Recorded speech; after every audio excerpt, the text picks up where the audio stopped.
केदार घाटी में कुदरत के कहर के शिकार हुए 33 लोगों का अंतिम संस्कार कर दिया गया, लेकिन इस पर योग गुरु रामदेव ने सवाल खड़े कर दिए हैं।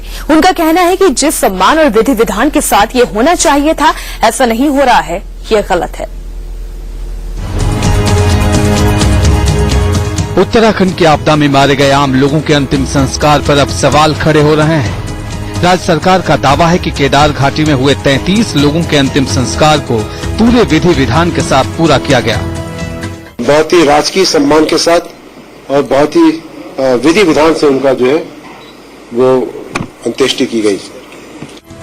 लेकिन इन तस्वीरों को देखिए, सीएम कह रहे हैं कि केदार घाटी में हुए अंतिम संस्कार के दौरान धार्मिक परंपरा का पूरी तरह से पालन किया गया।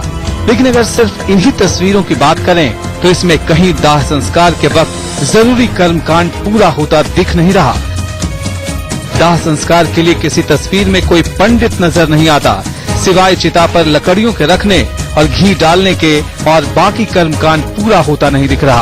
अब बाबा रामदेव ने इस तरह से शवों के सामूहिक दाह संस्कार पर सवाल खड़े किए हैं। हमारे यहाँ पर शव को शिव की तरह माना जाता है, लेकिन उसकी पवित्रता का ख्याल न रख करके शवों को वहां कचरे की तरफ फूंका जा रहा है। ये मैं समझता हूं कि श्रद्धालुओं की श्रद्धा का, हमारे धर्म और आस्था का एक तरह से अनादर है, अपमान है।